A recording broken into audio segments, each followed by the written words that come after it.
I have Russian tanks to blow up.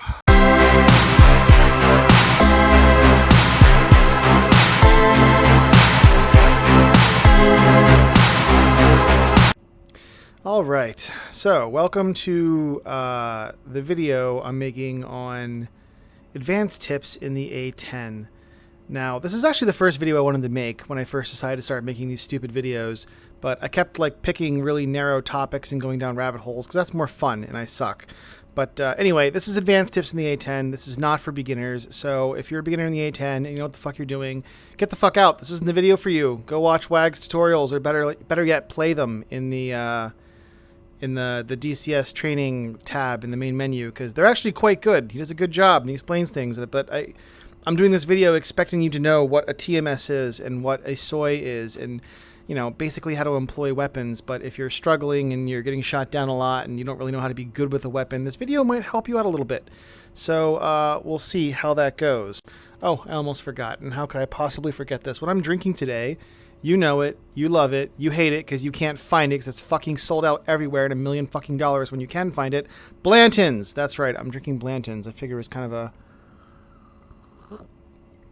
appropriate for a video based on general things in the A-10. So let's get started.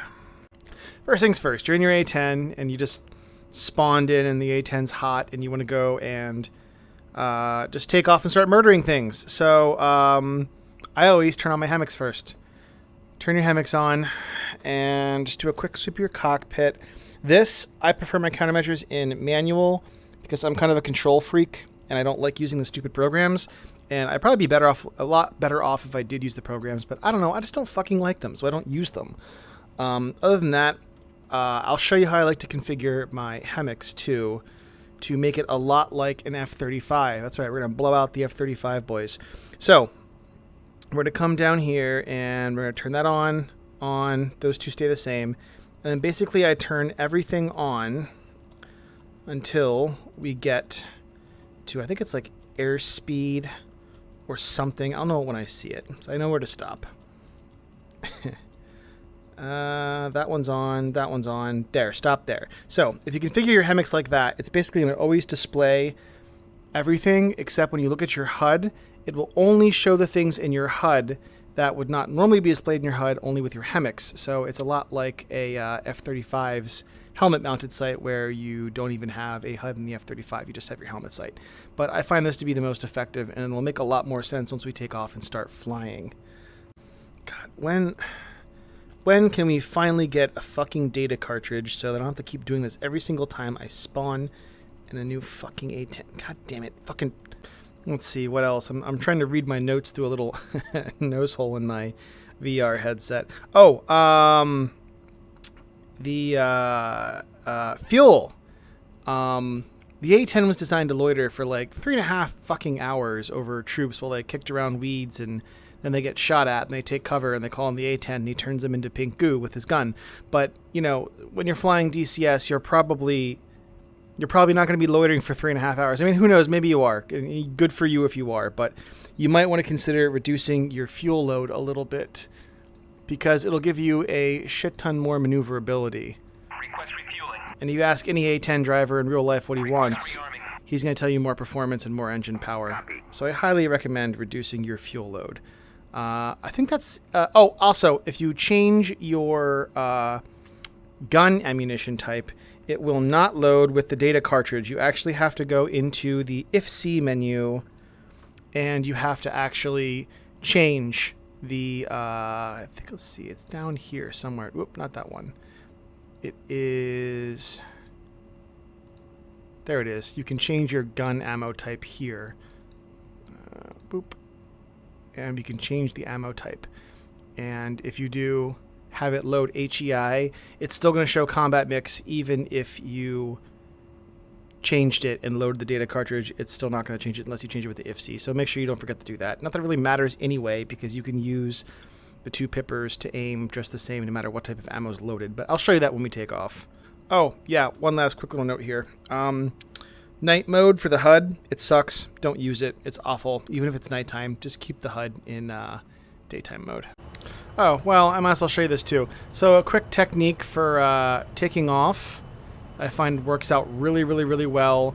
Noticeable steering, 50 knots, everyone knows that. Rotate 120, everyone knows that. So we're going to rotate, put the top of the HUD right below 15 degrees right there, and that's a perfect pitch angle for taking off in the A-10. Works great, lasts a long time. Do not forget, as I often do, to go to your Mav page and warm those suckers up, because I always fucking forget to do that. And it's really, really awkward when you're about to murder something and you realize your Mavericks are not aligned. So you may have noticed, just in my other videos and whatnot, that as I'm looking around, I'm able to zoom in on things like this. It's a bind you can do in the menu called VR Spyglass Zoom, and it comes in really, really, really handy. Now, some people might say that's cheating, that you're using cheating to zoom in like this, but to them, I say the OG vanilla A-10A drivers carry binoculars around in their cockpit, and lots of pilots still carry binoculars around in their cockpits, and that's kind of what you're doing, is like using binoculars. So is that really cheating? Fuck off, just use it. Okay, let's have some fun. The gun in the A-10, you know it, you love it, you all know how it works. You know the two little dots there.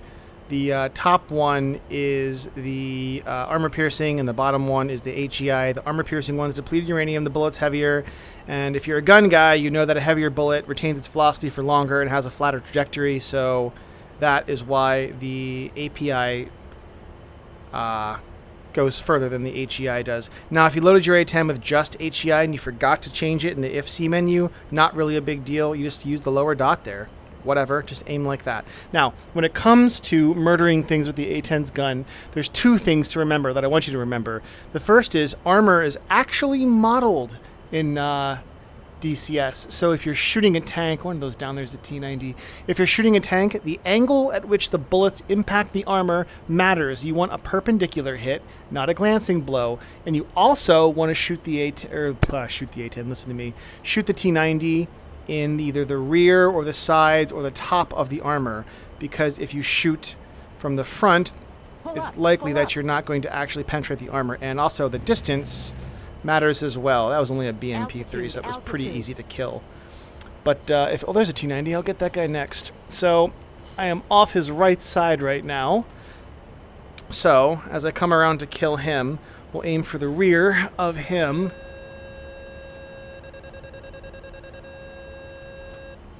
And we'll get nice and close, and that should put him down pretty quick. Pull up. If you're too far away, the bullets won't have enough velocity to penetrate the armor, and you're gonna have a bad time. Pull up. Shut up. Altitude. See, I still only didn't even kill him with that little burst right there. But such is life. So when you're shooting something that is not a tank, what you want to keep in mind is that a little dab will do you. These 30mm rounds are incredibly fucking destructive, and that's on purpose. So if you're shooting something that's not a tank, especially a light vehicle like a truck or even a man-pad if you're shooting from that far away, a little dab will do ya. So let's go for this guy right here. Let's just put a couple rounds on him, and we're just gonna go doop. That's it, dead. Look at that. It was like, what, 2-3 rounds? And he fucking died from it. What a little bitch.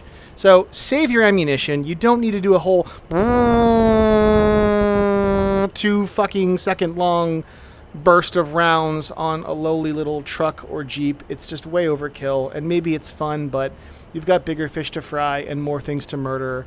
And flying around a giant, slow pig inundated with weapons is all about the murder. So, save your murder for someone who deserves it. So, CCIP bombing. I'm going to present an alternative means by which to do it, but it's a little awkward. It's going to piss a lot of people off because this is not the way you're supposed to bomb things. So, the old school way of bombing things, we're going to go ahead and try it, is you just let the pipper track onto the target and release the bomb when it's over the target and hope for the best. So, that's the P-bill, the projected bomb impact line, and we're going to run the target up that P-bill, and we're going to wait until the pipper is just about over him. Right about there, and boop, drop a bomb, and we'll see how that goes. That's the old school way of doing it.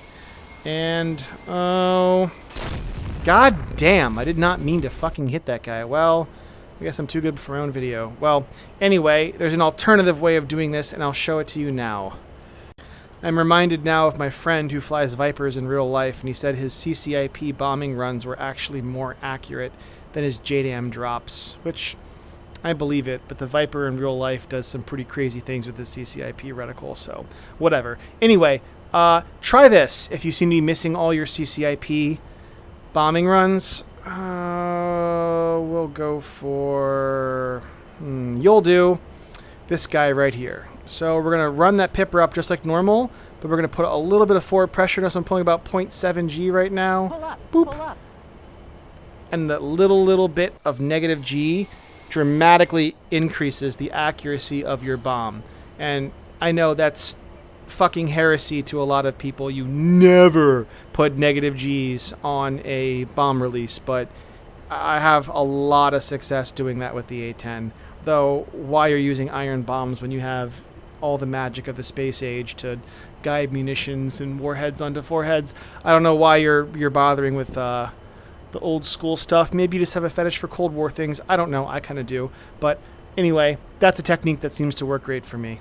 Oh, one last thing I really need to show. This is probably the coolest thing ever. So, how many times has this happened to you?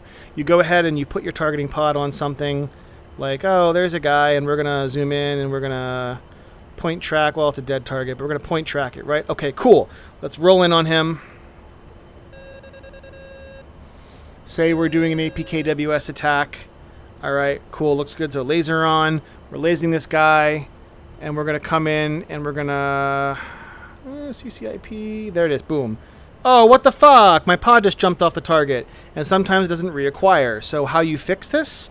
Hit TMS down short when it's soy, and that switches to INR. And now you can do whatever you want, and the A-10 comes right back to where it was.